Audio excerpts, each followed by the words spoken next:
안녕, 난 혜인이야. 오늘은 내가 비눗방울을 만드는 법을 가르쳐 줄게. 하나, 둘, 셋, 넷. 매일 착해되고 언제 입어도 질리지 않는 진스처럼 시대의 아이콘이 되겠다는 포부. 뉴진즈, 즉 새로운 시대를 열겠다는 각오. 2022년 세상에 나온 뉴진스는 소녀들이 재밌게 즐기며 하는 모습의 음악을 보여주었다. 걸크러쉬를 강조하거나 복잡한 세계관이 잘 접해있는 컨셉의 4세대 K-팝에서 자연스러움을 강조한 그룹이 나왔다. 뉴진스의 음악은 기존의 K-팝보다 절제되고 덜어내져 있다. 다른 색채를 보여준 이들의 음악은 다른 K-팝은 안 되지만 뉴진스는 듣는다는 호평을 이끌어내기도 했다. 다니엘의 말처럼 민 대표님과 저희가 하고 싶은 음악으로 무대를 하는 게 꿈이었다. 그 꿈은 허황된 것이 아니었다. 실제로 뉴진스는 데뷔와 함께 전 세계를 사로잡았고 그들만의 독특한 음악적 정체성은 수많은 팬들의 사랑을 받았다. 흠이 현실이 되어가고 있었다. 하지만 이 상황에도 작은 균열이 시작되고 있었다. 2024년 8월 27일 하이브는 어도어 이사회를 통해 민희진 대표를 전격 해임하고 하이브의 최고 인사 책임자 김주영을 신임 대표로 선임했다. 하이브는 민 대표가 사내 이사로 남아 뉴진스 프로듀싱을 계속 맡을 것이라고 발표했으나 민 대표는 이를 일방적인 주장이라며 반발했다. 은은 어도어가 자신에게 2개월 장기 프로듀싱 계약을 제시했다며 이는 뉴진스의 장기적인 활동을 고려하지 않은 비상식적인 조치라고 비판했다. 민 대표의 해임 이후 어도어의 경영진은 하이브 측 인사로 대체되었다. 하이브는 김주영, 이재상, 이경준 등 하이브 임원들을 어도어의 사내 이사로 선임하며 조직을 재편했다. 이 결정은 뉴진스 멤버들이 가장 중요하게 생각했던 부분들에 직접적인 영향을 미치기 시작했다. 특히 그들의 음악적 방향성과 관련된 부분에서 말이다. 널리 알려진 것과는 달리 민희진의 해임은 그 자체로는 뉴진스가 나가기로 결정한 이유가 아니었다. 민 대표 해임은 하나의 시작점이었을 뿐 여러 변화가 다가오고 있었다. 몇 사람들은 무시의 한마디로 어떻게 직장 괴롭힘이 되고 그 이유만으로 소속사를 나가르느냐며 멤버들을 비난한다. 멤버들은 왜 나가르들을까? 그 이유만이 아니었기 때문이다. 지난 기자회견에서 민희진 어도어 대표는 하이브가 뉴진스의 데뷔를 이유 없이 미뤘다고 주장했다. 임 대표가 당시에 이미 뉴진스와 관련된 기획을 제출했고 당시의 외장 소스뮤직과 이견이 있는 상황이었다며 이메일을 공개했다. 뉴진스 멤버들은 데모곡 어텐션을 받고 2년 동안 연습했다. 이에 대해 이해가 가지 않는 점 두 가지가 있다. 첫 번째는 K-팝 시장에서 트렌드 변화는 정말 빠르다. 매달 매년 눈에 띄게 트렌드가 바뀐다는 것은 업계 종사자가 아니더라도 대중은 알고 있다. 그럼에도 불구하고 곡들이 2년 전에 완성했음에도 왜 세상에 나올 수 없었는가? 두 번째는 K-팝 아이돌을 준비하는 연습생들에게 2년이라는 시간은 정말 길다. 훗날 민 대표가 우리 애들을 하루라도 더 빨리 데뷔시키고 싶었다라고 말했을 정도로 말이다. 곡이 완성되지 않은 상태였다면 다른 그룹의 멤버들처럼 2년의 연습 기간은 이 업계에서 별거 아닌 것처럼 치부됐겠지만 곡이 완성된 상태였음에도 그들이 데뷔하지 못했던 이유는 무엇인가? 연습생 시절 영상과 의료 기록이 외부에 노출되는 사건이 발생했다. 이 사건이 멤버들에게 미친 충격은 컸다. 혜린이 훗날 이야기한 바에 따르면 회사가 보호해주지 못했고 허위 사실이 퍼질까봐 걱정할 수밖에 없는 상황이었다고 한다. 의료 기록 유출은 개인정보 침해의 범주를 넘어서는 민감한 문제였다. 이는 개인의 가장 사적인 영역이 동의 없이 공개되었음을 의미했다. 2024년 7월 24일 연습생 시절의 영상들도 마찬가지였다. 어텐션은 민희진 대표가 직접 가져온 데뷔곡이다. 다니엘이 작사에 참여하기도 했다. 이들은 소스 뮤직과 관련하는 곡인 어텐션의 데모와 연습 영상을 마음대로 풀어버린 사실이 놀랍다. 우리 동의를 받지 않고 개인정보를 푼 것도 정말 문제가 크다. 소스 뮤직과 디스패치에 내용 증명을 보냈다. 이런 상황에서 멤버들 사이에는 자연스럽게 의문이 생겨났을 것이다. 처음에는 단순한 관리상의 실수로 여겼을 수도 있다. 하지만 시간이 흐르면서 회사의 대응을 지켜보며 그들의 우려는 더욱 깊어져갔다. 멤버들과 가족은 이 문제에 대해 회사 측에 해결을 요청했다. 소속 아티스트의 개인정보가 유출된 상황에서 이는 자연스러운 절차였다. 일반적으로 이런 경우 회사는 유출 경위를 파악하고 재발 방지 대책을 수립하며 피해를 최소화하기 위한 조치를 취하게 된다. 그러나 멤버들이 받은 대응은 기대와 달랐다. 혜린의 말에 따르면 하이브는 별다른 답변도 조치도 없었다고 한다. 자신들의 민감한 정보가 노출되었음에도 불구하고 충분한 해결책을 찾지 못하는 상황이었던 것이다. 앞으로 누굴 믿고 의지해야 할지 정말 막막하다. 이는 하이브에 대한 신뢰의 균열이 생긴 순간을 보여주는 것이기도 했다. 하이브 측은 이러한 주장들에 대해 다른 견해를 제시했다. 개인정보 유출 문제와 관련해서는 회사 차원에서 적절한 관리와 보호 조치를 취했다는 입장을 밝혔다. 하지만 하이브의 설명에도 풀리지 않는 의문은 남아있다. 이희진 대표가 해임된 비슷한 시기 2024년 4월 16일 이후 방시혁 하이브 의장이 뉴진스 멤버들의 부모에게 긴 휴가를 언급했다. 어도어 측 법률 대리인은 이 발언이 멤버들과 가족들에게 극도의 불안감을 조성했다고 주장했다. 이 발언이 더 충격적이었던 이유는 당시 뉴진스가 도쿄돔 팬미팅과 2025년 월드 투어까지 예정되어 있던 상황이었기 때문이다. 단순한 업무 수정이 아닌 위협적 성격으로 받아들여질 수밖에 없던 것이다. 하이브 측도 이러한 발언이 있었음을 확인한 것으로 전해진다. 한이의 증언에 따르면 사건은 하이브 사옥 3층 헤어베어 급실 복도에서 발생했다. 한이가 대기 중이었던 때 하이브 산하 다른 레이블 소속 그룹의 매니저가 한이와 눈을 마주친 후 뒤따라오는 멤버들에게 못 본 척 무시해 라고 지시하는 것을 직접 들었다고 한다. 그리고 그 그룹의 멤버들과 한이는 이전까지 서로 인사를 나누며 좋은 관계를 유지해왔다. 한이는 제가 이 일을 왜 당해야 되는지 이해가 안 가고 애초에 그런 분이 이해하는 환경이 이해가 안 갔다. 한두 번 일어난 일이 아니다며 당시의 충격과 혼란을 토로했다. 이후 사건의 진실성을 둘러싸고 치열한 법적 공정이 벌어졌다. 2025년 7월 법정에서 뉴진스 측 변호인은 들어갈 때 영상은 있는데 나올 때 영상은 왜 지워졌을까요? 라며 증거인멸 의혹을 강하게 제시했다. 변호인은 여치한이가 거짓말쟁이가 됐고 이를 바라본 멤버들의 심정은 어떨까라며 사건 처리 과정에 문제점을 지적했다. 반면 어도우 측은 미니진과 한이의 메신저 대화 내용을 공개하며 반박했다. 그들은 한이가 잘 기억나지 않는데 그냥 모른 척하고 지나가려고 한 것 같다라고 했다며 미니진이 사건을 과정했다고 주장했다. 하지만 2024년 11월 28일 어도우는 다른 입장이었다. 회사는 무시의 발언을 들었다는 한이를 전적으로 신뢰한다며 비교적 짧은 속만에 벌어진 일인데 한이가 당시 상황을 빠짐없이 기억해내야만 문제를 삼을 수 있다는 것은 피해자에게 너무 가혹하고 엄격하다고 공식 입장을 발표했다. 어도우의 입장보다는 여러 면에서 나아다. 무시해봐 모른 척하고 지나가는 맥락상 의미가 다르지 않다. 문구가 달라졌으니 과장이나 거짓말이라고 말장난할 문제가 아니다. 한이의 주장은 하이브 사원 내에서 직원 누군가가 자신을 외면하라고 했다는 것이고 이것이 사실이든 아니든 어도우는 전속 계약상 의무에 따라 진상을 알아보고 그에 맞는 행동을 취할 의무가 있다. 그러나 김주영 대표의 어도우는 최선의 노력을 다하지 않았다.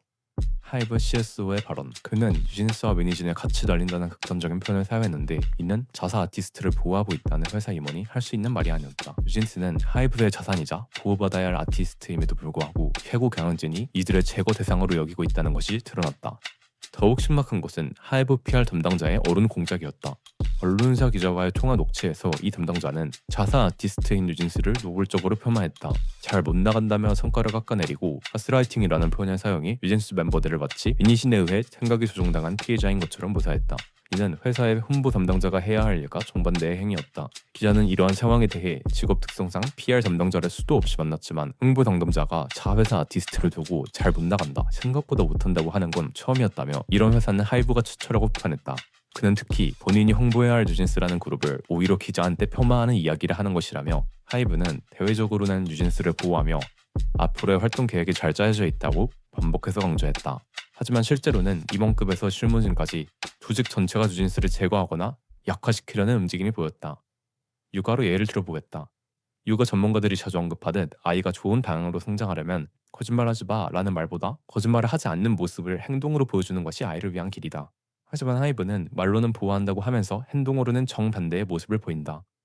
이러한 모습은 K-팝 산업을 이끄는 여러 기획사들에게 나쁜 손해를 남긴다. 미니진이 가스라이팅을 했다는 주장 또한 같은 맥락이다. 가스라이팅은 명확한 정의가 없는 단어다. 근거도 없고 기준도 없는 단어를 써서 뉴진스에게 부정적인 딱지를 붙이는 것이 과연 소속사의 PR 담당자가 할 일일까? 한이가 거짓말쟁이가 된 것 같았다라고 토로한 것도 이런 맥락에서 이해할 수 있다. 한이가 미니진에게 속아서 없는 사실을 지어냈다고 몰아갔다. 하이브 직장인 익명 커뮤니티인 블라인드에 올라온 악성 게시글이 수두룩하다.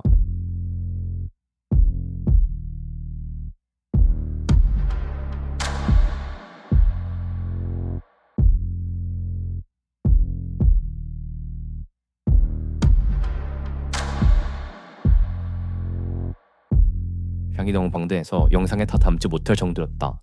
당시 인터넷상에 큰 파장을 불러일으킨 하이브 음악 산업 리포트를 읽어본 적 있는가? 하이브의 내부 문서인 위클리 음악 산업 리포트가 2024년 10월 24일 국정감사장에서 공개되면서 K-팝 업계가 충격에 빠졌다. 더불어민주당 의원이 공개한 이 보고서에는 타 기획사 미성년 아이돌 멤버들을 향한 놀랄 만큼 못생겼다는 원색적인 외모 품평과 자극적인 표현들이 담겨 있었다. 매주 하이브 및 산하 레이블 최고 책임자들에게 작성되어 온 이 문서는 멤버들이 한참 못생길 나이에 우르르 데뷔라는 노골적인 표현과 함께 국내 다수 아이돌의 활동에 대한 자의적 분석을 포함하고 있었다. 하이브는 이 문서가 업계 동향과 이슈를 내부 소수 인원들에게 참고용으로 공유하기 위해 커뮤니티나 소셜미디어 반응을 있는 그대로 발췌해 작성됐으며 하이브의 입장이 아니다라고 해명했지만 업계 관계자들은 하이브에 대한 업계 신뢰도는 바닥으로 떨어졌다며 무너진 신뢰 회복의 첫걸음은 음악이 앞서 사측의 인간성 회복이라는 반응을 보였다. 뉴진스 측은 하이브가 이러한 문제에 대해 적절히 대응하지 않았다며 이를 전속계약 해지 사유 중 하나로 제시했다. 다니엘은 이후 이런 심정을 털어놓았다. 저희는 미니진 대표님 음악들과 저희가 하고 싶은 음악으로 무대를 하는 게 꿈이었고 저희 이 말에는 음악에 대한 그들만의 비전과 그것이 흔들리는 것에 대한 우려가 담겨 있었다. 멤버들에게 음악은 단순한 업무가 아닌 자신들의 정체성과 직결된 영역이었다. 그들이 원했던 것은 경제적 이익이나 더 나은 대우가 아니라 자신들이 추구하는 음악을 지속할 수 있는 환경이었다. 2024년 9월 11일 5멤버가 모든 것을 잃을 각오로 카메라 앞에 선 날이다. 뉴진스가 하고 싶은 말이라는 제목의 유튜브 라이브 방송. 이 발언 이후 자신들에게 닥칠 결과들을 모르지 않았을 것이다. 그 시점에서 바로 행동하는 것은 전략적으로도 유리하지 않았다. 그럼에도 불구하고 그들은 말했다. 중요한 것은 멤버들이 단순히 도와주세요 라고 외치는 수동적인 모습을 보이지 않았다는 점이다. 그들은 이것이 옳다고 믿는 원칙을 위해 행동하는 능동적인 주체로서 목소리를 냈다. 무엇이 옳은가를 따지는 것은 하이브나 법원 등의 권력만의 몫이 아니라 사회를 구성하는 모든 개개인의 몫이다. 그에 따라서 자신의 권익을 지키는 것 또한 개인의 몫이다. 뉴진스의 행동은 문제를 지적해서 자신들의 권익을 지키려고 한 사례라는 점에서 의미가 있다. 민 대표님의 대표로 있는 경영과 프로듀싱이 통합된 원래 어도어로 돌아가기를 원한다는 요구는 단순한 개인적 선호가 아니었다. 그것은 자신들의 예술적 정체성과 아이돌로서의 커리어 그리고 자신들의 업무의 환경과 직결된 문제였다. 혜린이 저희와 함께 일한 많은 분이 부당한 요구와 압박 속에서 일하는 모습을 보는 게 너무 힘들었다고 말했을 때 그것은 자신들만의 고통을 말하는 것이 아니었다. 회사가 이런 자료를 관리 못하고 노출시킨 게 이해가 안 된다. 정말 저희를 위한다면 좋아하는 음악으로 활동할 수 있게 그냥 놔달라. 이러한 질문들은 대중이 스스로 상황의 모순을 발견하게 만든다. 회사의 가장 큰 임무는 소속 아티스트를 구호하는 것이다. 그러나 아티스트의 가장 민감한 정보 유출조차 받지 못하고 문제 해결 요청에도 응하지 않았다면 그 의무는 다했다고 볼 수 있을까? 기본적인 보호조차 받지 못한 아티스트가 자신을 지키기 위해 목소리를 낸 것을 과연 부당한 행동이라고 말할 수 있을까? 왜 소속사의 의무는 방기되고 아티스트의 의무는 필요 이상으로 요구되는 것인가? 용기를 내어 진실을 외쳤지만 현실은 쉽게 바뀌지 않았다. 오히려 상황은 더욱 복잡해졌다. 하이브는 메이진 대표의 주장을 거짓이라고 음악했고 민 대표는 가처분 승소 이후에도 돈을 줄 테니 받고 나가라는 제안이 들어왔다고 주장했다. 법정 공방이 이어졌고 진실은 더욱 미궁 속으로 빠져들었다.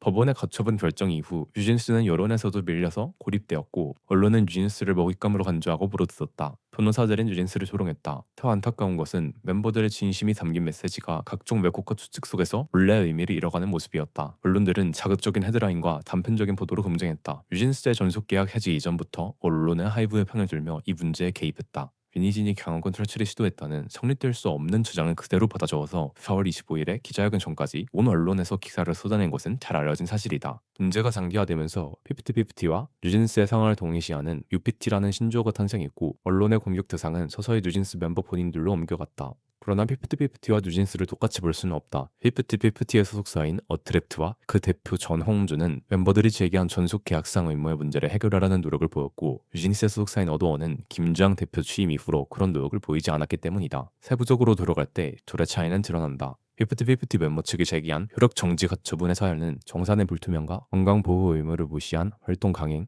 그리고 지원 부족이었다. 그러나 어트랙트는 회계 정부에서 수입 내력이 누락된 것을 수정하고 건강 문제가 생긴 직후에 활동 일정을 조율했으며 표기부스와의 관계가 파탄난 이후에도 계속 활동을 이어나갈 수 있도록 노력을 다했다. 반면 하이브의 경우는 뉴진스의 컴백 바로 전에 민희진을 공개적으로 감사해서 활동의 문제를 야기했고 성립될 수 없는 업무상 배임 혐의를 뒤집어 씌워 형사 고발을 진행했다. 이후 여론전을 지속하면서 뉴진스의 브랜드 이미지에 손상을 입혔다. 전속 계약상 의무를 다하지 않고 문제를 만든 적이 하이브였던 것이다. 일각에서는 민희진이 더기보스와 비슷하게 템퍼링을 했다는 주장을 했지만 템퍼링은 한 소속사와 계약을 맺은 연예인을 다른 소속사가 동의 없이 저축해서 빼오려는 시도를 의미한다. 그러나 뉴진스가 계약을 맺은 건 소속사인 어도어였고 그 대표는 민희진이었다. 민희진이 스스로를 상대로 템퍼링을 시도했다고 봐야 할까? 이렇게 언론은 어느 쪽이 옳은지에는 별 관심 없이 프레이밍했다. 그 프레이밍은 전속 계약 해지를 선언한 11월 28일 기자회견 이후로 더 노골적으로 드러났다. 기자회견에서 한 기자가 뉴진스에게 던진 자신들이 100% 피해자라고 생각하느냐라는 질문은 그 시작이었다. 기자가 문제를 지적하고 싶었다면 본인이 직접 얘기하면 될 일이었다. 백지를 내놓고 여기에 뭘 잘못했는지 써오라는 요구는 기자가 자신의 본분을 망각하고 뉴진스를 혼내는 역할을 수행한 첫 사례였다. 각 언론은 민재의 표정이 일그러지는 정면을 포착해서 이간희 파 같은 문구를 썸네일에 집어넣고 환희가 참석한 국정감사에서 김주영 대표를 노려본 장면을 내거는 등 이목을 끄는 이미지에만 집착했다. 국가의 본 주제였던 노동법으로 보호받지 못하는 계약 중 누군가들의 어려움 감춰지고 뉴진스와 알릿의 애들 싸움처럼 보이게 된 것이다. 가처분 이후 언론의 보도는 눈에 띄게 비열해졌다. 법은 왜 있고 계약은 왜 있겠냐 같은 댓글을 썸네일에 내걸고 변호사들은 뉴진스를 생각 없는 바보 취급하는 영상들을 퍼나르며 조롱했다. 타임지 인터뷰에서 멤버들이 지적한 K-팝 산업의 구조적 문제는 모두 생략한 채 혁명가나 실망 같은 자극적인 단어만 부각시키며 논란을 더욱 키웠다.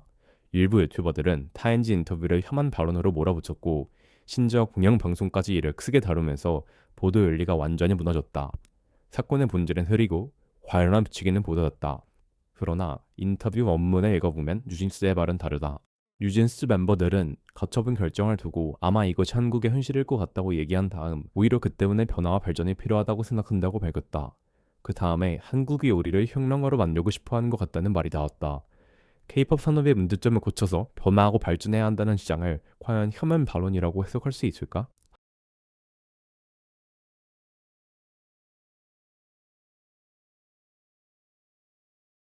뉴진스 컴백을 앞두고 관련해서 관련 기사만 1700여 건이 나왔다.